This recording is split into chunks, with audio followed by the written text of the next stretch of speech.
आज का जो हमारा टॉपिक है कुछ सामान्य विलयनों का पीएच मान। इसमें हम लोग देखेंगे कि कौन कौन सा ये पीएच मान से रिलेटेड बोर्ड एग्जाम में सवाल पूछा हुआ है।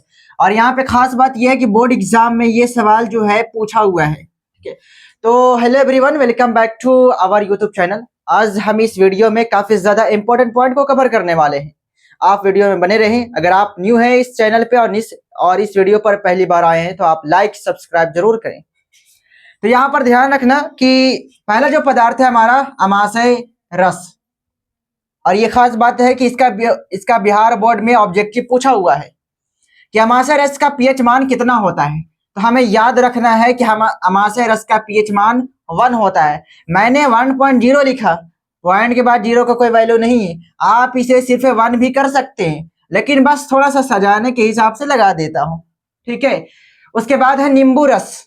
नींबू रस का जो पीएच मान होता है वो 2.5 होता है। नींबू रस का पीएच मान कितना होता है इसे ध्यान रखना, 2.5।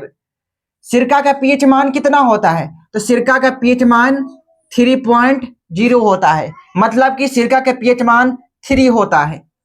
टमाटर वाला बोर्ड एग्जाम में सवाल पूछा जाता है कि टमाटर रस का पीएच मान कितना होता है, तो याद रखना कि टमाटर रस का पीएच मान 4.1 होता है। उसके बाद पसीना का पीएच मान कितना होता है, पसीना वाला सवाल भी आपके लिए इंपॉर्टेंट है। तो पसीना का पीएच मान 4.5 होता है, 4.5 होता है।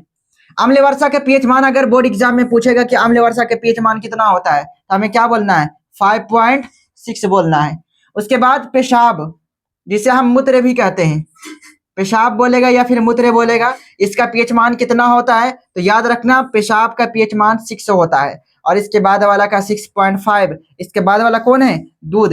पेशाब वाला सवाल पूछा जाता है अक्सर, तो पेशाब का पीएच मान कितना होता है, 6। लेकिन उतना भी संभावना इसकी ज्यादा नहीं रहता है। पेशाब का पीएच मान 6 होता है, दूध का पीएच मान 6.5 होता है। आपने यहाँ तक गौर किया होगा कि सर यहाँ 5.5, फिर 5 वाला से स्टार्ट हुआ, 6 वाला सर 6 लिख दिया मैंने, उसके बाद 6.5 गौर किया। मतलब कि आधा आधा क्या होते जा रहा है, बढ़ते जा रहा है। मतलब कि 4.5 था, 5 मिला दिया, यहाँ पे थोड़ा सा बेसी भी हो चुका है।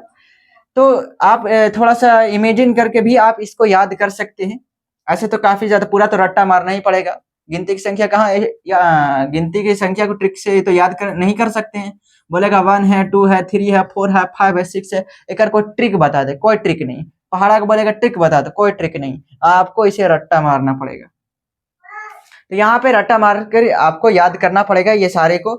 उसके बाद शुद्ध जल का पीएच मान कितना होता है, ये बिहार बोर्ड में सवाल पूछा हुआ है। शुद्ध जल का पीएच मान कितना होता है, क्या बोलेगा, 7 होता है, VBI है। आंसू का पीएच मान कितना होता है, 7.3 है।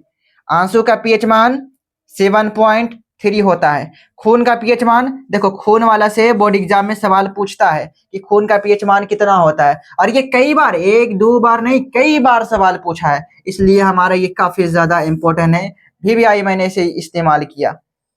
खून का पीएच मान तो पता हो गया, आंसू का पीएच मान मैंने जान चुका है, बता चुका है मैंने।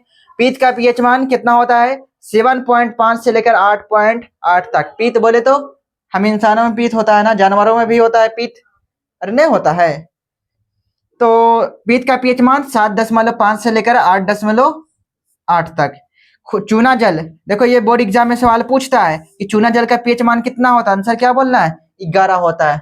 तो ये हमारा जो था, एक बार फिर से ध्यान रखना, अमाशय के पीएच मान 1, नींबू का पीएच मान 2.5 बोले तो 2.5, सिरका का पीएच मान 3, टमाटर रस का पीएच मान 4.1, पसीना का पीएच मान 4.5, अम्ल वर्षा का पीएच मान 5.6, पेशाब का पीएच मान 6, दूध का पीएच मान 6.5, शुद्ध जल का पीएच मान 7, आंसू का पीएच मान 7.3, खून का पीएच मान 7.4, उसके बाद पीत का पीएच मान 7.4 से लेकर 8.8 तक, और चूना जल का पीएच मान 11 होता है। ये आप याद रखना। इसमें से आपका लगभग 4 से 5 सवाल पूछा गया है, और लगभग हर साल इसकी संभावना बनता है। हाँ, एक आध साल बीच करके भी हो जाता है, तो यह बात की बात होता है।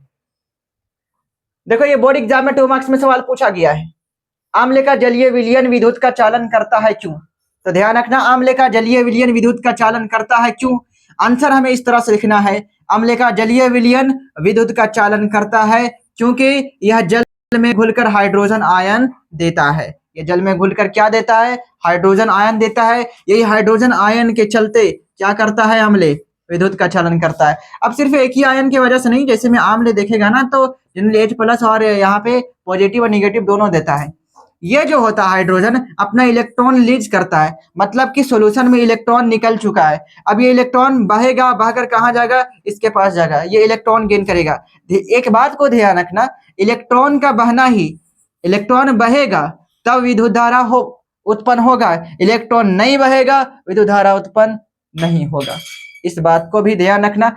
अगर इलेक्ट्रॉन इधर डायरेक्शन में बह रहा है तो करंट वह पीछे डायरेक्शन में आएगा, इलेक्ट्रॉन आगे बहेगा तो करंट पीछे आएगा। तो ये जो हमारा था, कुछ हमने इंपॉर्टेंट पॉइंट को आज कवर किया है, और इस इंपॉर्टेंट पॉइंट में मैंने कई जगह VVI का इस्तेमाल किया है, जो बोर्ड एग्जाम के पॉइंट ऑफ व्यू से काफी ज्यादा इंपॉर्टेंट है।